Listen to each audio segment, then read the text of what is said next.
Hey, welcome back to Grit Gym. It's the Rachel and Adam show today. I think we need to shift this over because it's way too much Adam and not enough Rachel. This is like no Rachel or no Adam. Then. No Adam. How's that, guys? Is that better? Let's do this. Let's not sit around and mess with it because it's just going to fall off. Okay, then. There we go. All right, now that we're all set up, welcome back. It's Tuesday. What are we in? July 17th? I don't know, actually. Tuesday, July 17th. We're going with that one. If it's not, you guys can correct us. But welcome back to the Adam and Rachel show. It's like funky shirt day on Tuesday now. Like last time I wore my face, basically, on the shirt. It's Ron Swanson. It says bacon and eggs at the bottom. If you guys are fans of Parks and Rec, which I am a huge, I think it's the greatest show ever made. I mean, possibly. It's better than I Smallville. think you just like Ron Swanson. I do like Ron Swanson. I do. But I also like April Ludgate a lot. Oh, yeah, she's good, too. She's great. She's not just good. I like her. She is not just good. And today, it's kind of funny because I used to compare you to April Ludgate a lot. Somebody told me, did I tell you that? No. I was serving them at the Vine, this is 5 years ago, so it was possibly before you. And someone goes, do you know who Aubrey Plaza is? And I was like, no. I had to look her up. You look exactly like her, which I don't. Is that April I don't Ludgate? think. Is that who plays her? Aubrey Plaza. Yeah. I don't know. It just doesn't. I don't know. I always think April Plaza. April Ludgate. Aubrey Plaza. That's her real name in real life. Anyway, I think that show is absolutely fantastic. If you guys haven't watched the show, you should pop on there. Ron Swanson's the man. Yeah, he's pretty cool. Fish, spoiled only. It's practically a vegetable. Yeah. What are we talking about today? Well, do you have anything to say first? You mean this Saturday? Any announcements? Maybe you have an announcement. I don't have any announcements. I think you do have an announcement because you know what I should have announced at the beginning. I think you forgot to mention the floating trip on Saturday. So reluctant to say it. Yeah, float trip. So you have to bring your own flotation device, and so canoe, kayak, paddleboard. I don't think that you want an inner tube, but I know that at least one person is bringing an inner tube. Yeah, Tori's doing an inner tube. But anyway, float trip. We're starting at Hills Access at 10. We're going to meet there at 10:30 a.m. and then we're going to get the transportation thing all worked out. And then so we'll take off and we'll float for about 2 hours. It takes about 2 hours to get from point A to point B. We're going to stop on a sandbar about halfway, eat, drink, do that whole thing. And then we're going to take out. Everybody's going to drive back, and it's going to be a really good time. We're actually going to go camping on Friday night at Hills Access. So if anybody wants to join us, you're up to join. Come to our fire anytime. Yeah. Right. That should be fun. So that's going on this Saturday. I'm pretty. Hopefully the weather's super nice. excited I think about. it is. I think I looked it up. It's pretty. It's going to be almost perfect weather for floating. It's perfect. And the water's high enough so you're not scraping your butt on the bottom. Yeah, that sucked. That one time when the water was super low and it was super cold and you were like, I don't want to get out. And I was like, fine.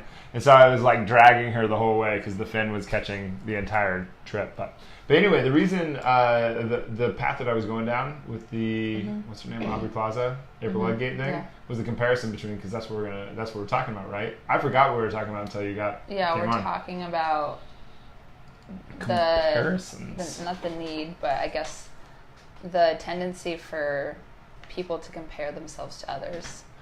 And I think this is probably a lot more prominent now that we have social media. So, we just thought that we should kind of break it down and shed some light on it and see what we think.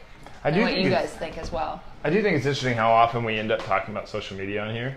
But it's just such a big part of people's lives. You can't get away from it, really. I do I think our age group is the bridge between, we're the last people who will know what it's like to be without a phone all the time.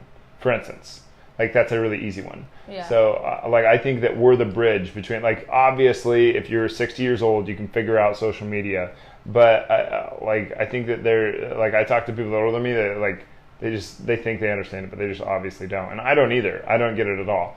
And then you talk to kids that are younger and they don't get what the older people get. Like the boys at the gym, the high school boys, where they'll tell me like, I'll be like, how's your girlfriend? They're like, I don't have a girlfriend. I'm like, oh yeah? And they'll be like, yeah, but I like it. Like I'll get it out of them sometimes that like they like this certain girl. I'm like, why don't you go say hi? I'm like, that'd be so weird. I would have to go and at least like some of her pictures on Instagram first. I'm like, what? Like, that's weird. Just go say hi. And they're like, no, you gotta like their pictures first. That would just be weird. And I'm like, no, I guarantee you they'll be more attracted to you because you just went up and said hi than if you creep on them for a while first. I thought that was the funniest thing, but that's not uncommon. But anyway, going back to like how I said, it's kind of hard to even get away from. What? Like, it's almost a requirement to be on social media if you have a business, and so many people have their business like that started on social media. So I mean, if you don't have a phone or whatever, you're just kind of out of the loop on that. It's not like you're required to, but it's more and more prominent in our daily lives. Like, how many times do we talk about, hey, did you see that video? Like, you know what I mean? Or like sending memes like, back and forth. In any like social conversation.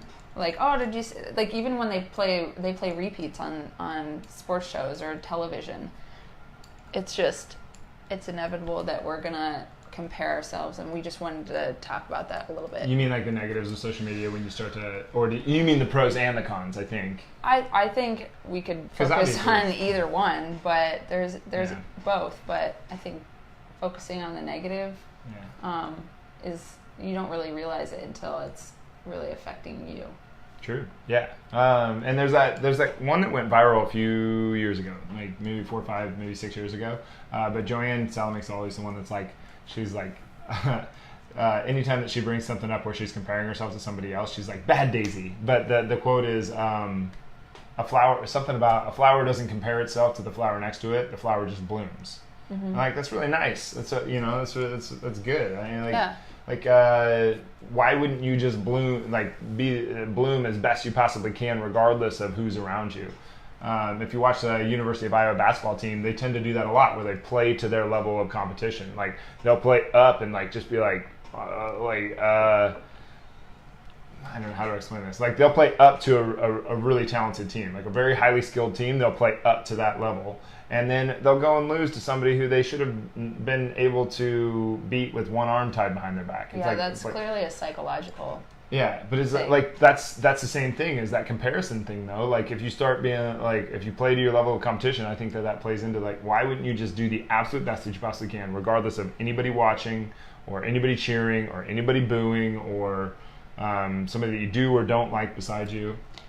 So yeah, I was kind of thinking, like, why do we compare ourselves? Like, what are the things that we as humans, why is it that it's like, it's not even like a tendency, it's like almost a need. It's like a biological. Do you think it's like DNA ingrained? It's just like in us, like well, I was thinking inherited almost. Like, when we're little kids, we don't tend to do it. When do we start to do it? And it's, sure. I mean, you start to in like 1st and 2nd, 3rd grade.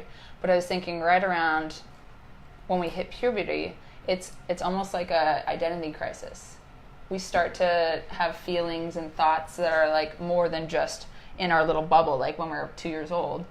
When we're that old, we're just in the now. When we get to junior high and high school, it becomes, wow, my body's changing, my mind is changing, like everybody around me is changing, so you're trying to put yourself into a position of, you want to be understood, you want to have significance. So I think it kind of starts there. There's a lot of things going on there, and I'm pretty sure that I'm pretty sure that it was that transition's awful for everybody in junior high, but I'm pretty certain that I think for some it's worse than others. Yeah, talk about, I mean, my social awkwardness was only made worse by in comparison to like my nose and my eyebrows were the first things to grow. It was not like that. It was just like no body, just skeleton, nose and eyebrows. Like that was it. Yeah, I was a twig. I was like just like I didn't wear shorts my entire pretty much high school and junior high. Yeah, I had the knobbiest knees. It was just not good. There's a lot of things. I could name off like 20 things. I know. But either way, it's just like... But anyway, we were probably both playing that comparison game, though. Because like you start getting so self-conscious. Why do you get self-conscious? Probably because you start comparing yourself to other people. Well, and also in junior high and high school is when people start pointing it out to you. Like, my friends all the time would tell me I was weird. Like, in elementary school, it was like, "Ha, you're so funny." And then in junior high, they're like, "Ew, you're weird." In their defense, you are pretty weird. Okay, well, I started taking it as like a compliment, but then like as it goes and goes and goes, it's like, wait, weird is not a good thing. Weird is like, well, that's what I thought as being like this super awkward looking person and people not laughing at my jokes anymore. I was like, well, I'm weird, and they're saying it not in a good way anymore. They're saying it in a bad way. That sucks. So you also kind of compare yourself to people's criticisms or what they are criticizing. I don't know. Who knows what I was doing that was weird, but... you were probably just being you. I was just and it was probably a projection. It was probably their projection. You know, it was like, who does she think she is to continue to be the cool person that... Like, to be the genuine person that she is when I am scared shitless to try to be the person that I am. Yeah. Like, I can see that. I mean, and also, we like the security of friends and being understood and people liking you in that instance, especially when you're changing like that. So, I think that's where the weird thing comes up, because, like, being weird is great. It is. We know that now. We like if we were to see like a little kid that's like super, I don't know, introvert, but has all these amazing qualities that we know you'll grow up and learn to love. We just want to put ourselves in that position and be like, or sit down on that person's level, this little junior high person, and say like, this is good. This is what you will learn to love about yourself. Oh my God, you can't tell that to a junior high kid. I know, but... I mean, you want to, like, you understand it, but I've tried telling that to a lot of the junior high kids that I used to work with. They just don't know until they know. You don't know. You don't know. And I'm like, oh my God, kid, if you only knew. Yeah. If you only knew how similar your scenario is to everybody, really, because I think we have way more in common than we do. Like, we sit here and we compare each other. And we look at how we're different. How are we different from this other person? And we use that as like this sort of like dam between like being able to see the commonality that you have with somebody else. Yeah. But all of us have way more in common than we do different. I have way more in common with a woman in Thailand who I don't know works as an accountant than I do different than her. Yeah.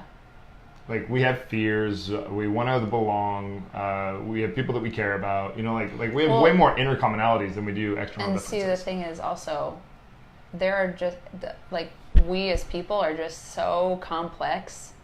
That's like think of how many different looking people we have.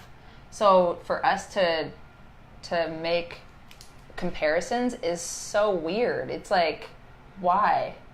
Like what? Like there's so many different people in the world.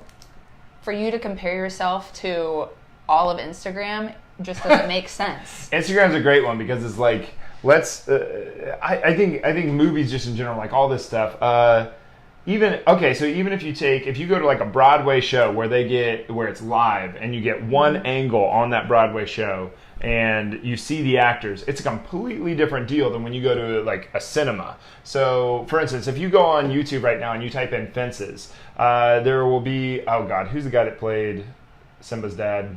Who's the guy that played Mufasa? Oh. Simba! You know, like the guy with really the James voice. Earl Jones. Yeah. So you see James Earl Jones playing the same role as Denzel Washington. One's a movie, one's a Broadway play, right? It's two different interpretations. But no, like it's the same of the same character. It's the same lines. Yeah. It's the same. Everything's the same. But you will see that, and it's two just incredible actors, right? But you will see two very different perspectives on that actor. So like movies are the super like greatest highlight reel that you could possibly imagine, and this is like apples and apples that you're comparing a Broadway show to a movie, right? So now consider that you're taking an Instagram model or an Instagram anything or a Facebook or anything, these social media things. It's the best of the best of the best of the best picture that they took, and it's airbrushed and it's all this different stuff, and you're comparing that to your just normal, or not maybe normal, but like you're just life. Yeah. And you're gonna be like able to compare those two? Like those are not comparable. But we end up doing that naturally. Like, God, I wish I could have her legs. Well, she doesn't have her legs. Well, and also, back to that why sounded we weird. did She it. doesn't have those legs. In junior high, I remember this time. One of my friends, she would, anytime we'd watch movies or we'd look through a magazine, she would just like we were in 7th and 8th grade. She would pick apart like every girl in there. You mean everyone, and it was to the point where I was like, "Well, no, I thought she was really pretty." Like, I see. And she would just be like, "But do you see that? She has like fat right there." And I'm like, "But I mean, like, why?" Like, I figured that it was her way of coping with not looking like that. I mean, obviously, but like, she's in 7th and 8th grade, and she is comparing herself to grown women. I think the whole if I don't have it, nobody can have it idea is a very dangerous and kind of like borderline evil idea. Like I think that's a very, very, very dangerous idea. If I can't have it, nobody can have it. Yeah. It's an easy thing to get sucked into. Yeah, especially for things that aren't like if I break you down, then I rise up kind of thing. For things that are a win-win, where they're a zero-sum game. That's what I was trying to get to. So, like, if you have a candle and I blow out your candle, we have less light, right? Mm-hmm. But if your candle lights my candle, then we have more light. We both won, or we both lost. Mm-hmm. You know, let's cooperate. Where so that's not a competitive, and that's a non-zero-sum game. Whereas a zero-sum game is like somebody wins and somebody loses. But in a non-zero-sum game, like in a cooperative setting, it's very much like if you don't win, I don't win. Okay. You know what I'm saying? That's I see a lot of that. Like, there's no point in pointing out somebody else's flaws. It doesn't make you any prettier. Right. Yeah. Or feel any prettier. Mm-hmm. I guess to a 7th and 8th grader, it might. But I hope that she grew to realize like her putting people down didn't make her feel any better. Yeah, and it's easy to do. Like in the long run, I almost did it this morning about that chiropractor. Like chiropractors, like kind of sometimes it just drives me nuts. It's just like I'm playing a silly game there, but like sometimes it's just like no, I'm so frustrated because they'll tell our people certain things that are just whatever. But like that's me letting it like almost. Like I wanted to like go to attack and be like, this is why it's stupid, and blah, blah, blah. But really like I don't hate chiropractors. Like I just like it's kind of annoying when things get muddled, when the clarity stops being a thing, and people get these ideas in their head that like when a chiropractor doesn't have the understanding here or assumes something there, and we do the same thing, and it goes back and forth and creates this like really for the client involved, it creates this really you're competing against each other when you should be competing to help. Cooperating to help that person, cooperating. And it ends up like really becoming a really negative deal for the client.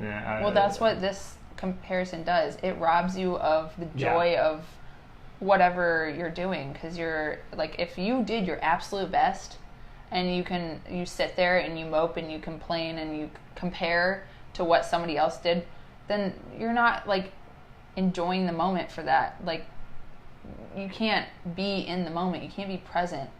Where are you celebrating your own win? You won because you just did your very best. Like you might want to get to be the best, but like in that moment, if you did your very, very best, then you can kind of build on that, I guess. Yeah, you can use well, we lose our creativity and our authenticity, but like the thing that we realized, like when we were little, we didn't really realize that being authentic was like the most rewarding part about it. Being like everybody else is what we wanted to be, just so that we could fit in, but being authentic and real and ourselves is what is most satisfying. Yeah. We don't want people to love it impedes the actual connection for how we don't want people to love us for how we present ourselves. We want them to love us for ourselves. Yeah, for your genuine self. For our genuine self. Because like, how could someone, if you're always fake, how could someone, like we all have this sense of wanting to belong, right? Like all of us. So if you, I'm trying to think how to say this. So if you put this wall up that's not your genuine self, then you impede anybody from ever getting to know you. Ipso facto, you end up not being able to belong with anybody. Yeah. Because you were never real. I think it's a tough thing to do. It takes a lot of courage to put yourself out there and to be that real person. Who really decides what's right and wrong, or what things are worth and what your worth is? Like, you decide that. Good point. I mean, it's like how we give words certain power, when really it's just a label. It's just a thing, a sound that we put together, and it gave it power. Some words, I think we have to be a little careful because like we do get, like, if you acknowledge that words have that we give words power and not words have power. I think that's maybe the important distinction. What? You know, like a person says the R word or the N word or the F word, or I'm trying to think of another really taboo thing that really like creates like a really nasty feeling. I mean, any word can be taboo. I know. Depends on who you're talking but to. if you give that word power versus like assigning it power, so like how it influences you. What am I trying to say? Like, you give the word power. The word doesn't have power. Yeah. So Same so you as can decide. You give yourself worth, not other people. Like, the worth is in your eyes. I think so. Yeah. Yeah, I think this is so much more powerful than we give it credit for. Yeah. Like I used to think you have power over. Like, I used to think you just wouldn't have whatever you allowed to influence you. Whatever was in your immediate circle was just how you were just going to be influenced. You didn't have a choice. And like now, like through a lot of work and a lot of like deep perspective and a lot of coaching and different stuff like that, I realized like you have a choice over your own influence. I do think it is much easier if you're around people that are positive, go-getter, doing the thing that you want to do, that it's easier to go with the influence of the people that you want to be around, and harder to discipline yourself to not be influenced by the people that you wouldn't want to act like, but still. Well, and there's many ideas of beauty. Like, I don't know, maybe not as much more, but different countries have different. Have you ever seen, like, it was just like a bunch of different pictures of different women across the world, and they all have a different version of beauty. Yeah. So if you're comparing yourself to just one version, I mean, you're just, that's what I mean by, like, we're just so complex that to compare yourself to one group of people is just kind of robbing you of being who you are, and it's kind of forcing you to take away your self-worth.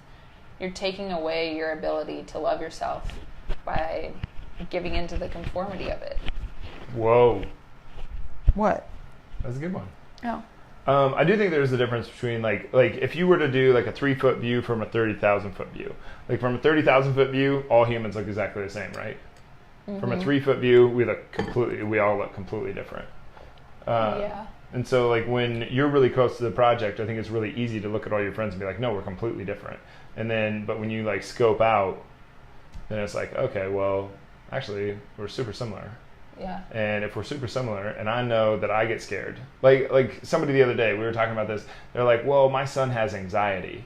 Like, we all have anxiety. I have anxiety. She has anxiety. Every single person in the world has anxiety on some level. What are you going to do about it? Like, are you going to succumb to the anxiety, or are you going to have the courage to press through and push on? Because everybody's got it.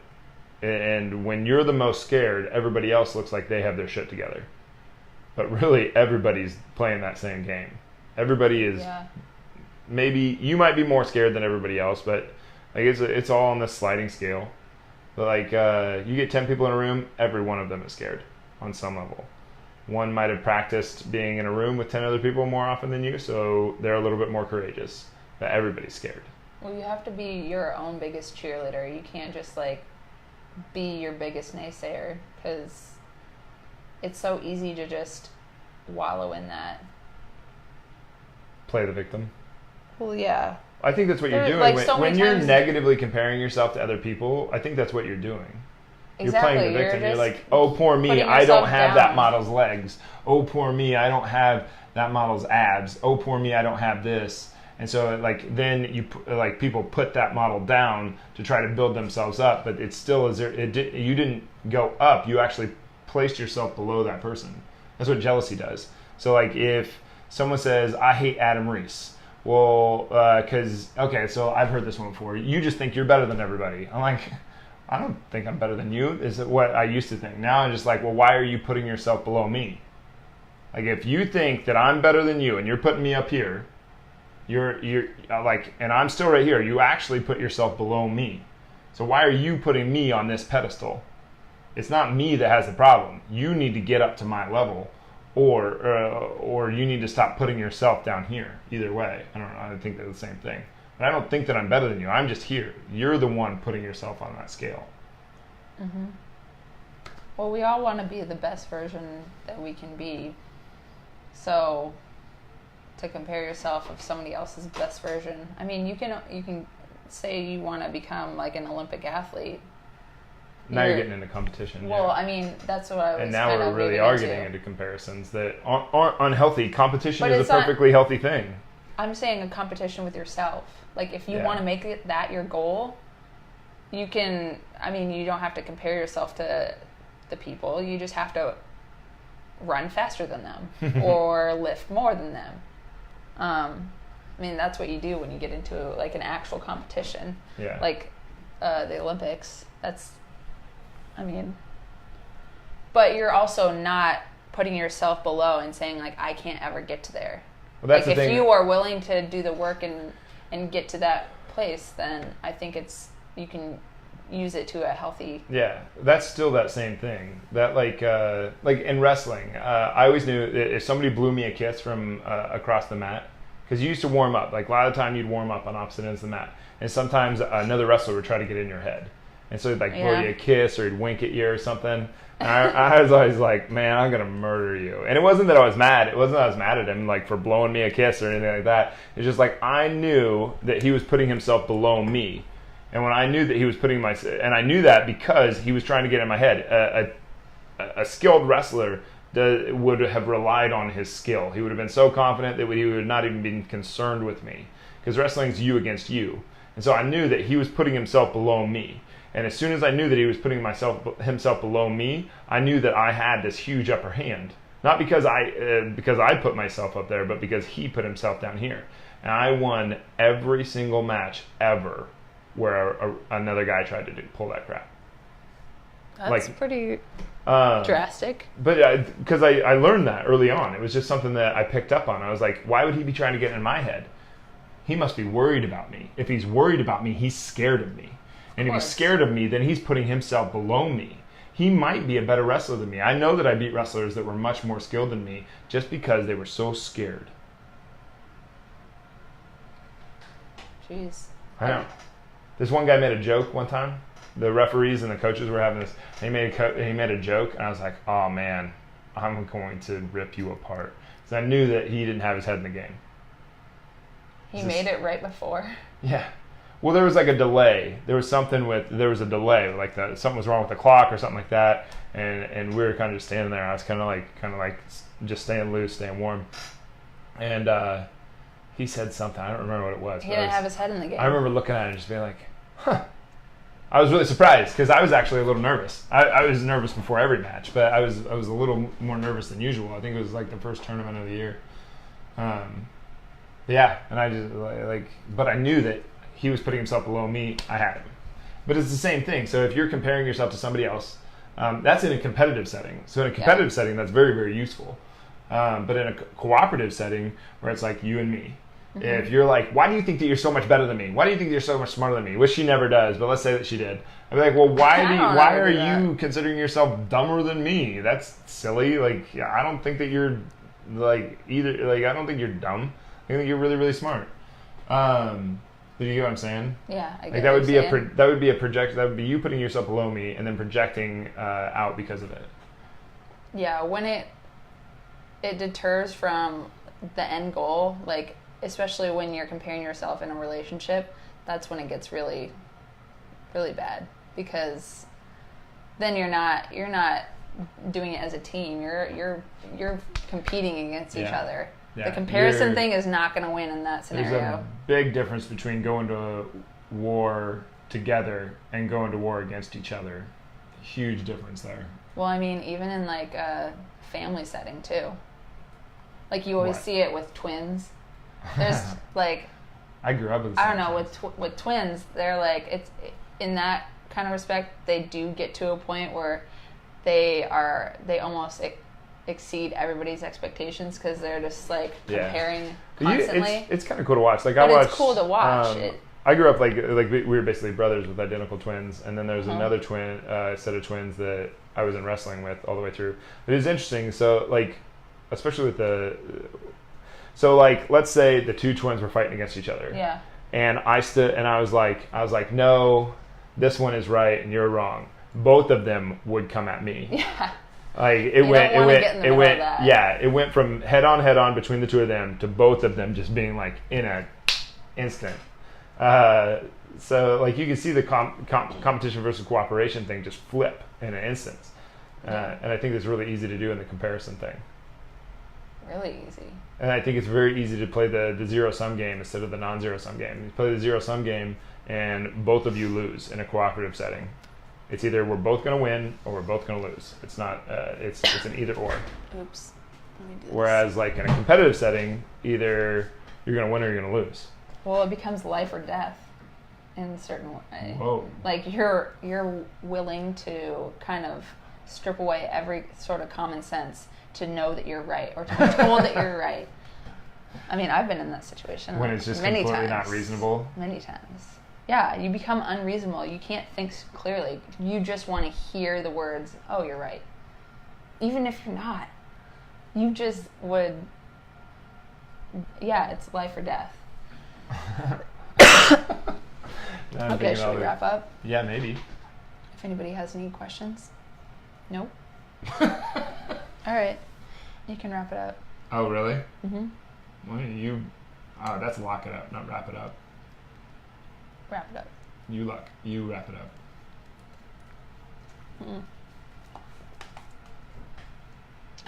Do it.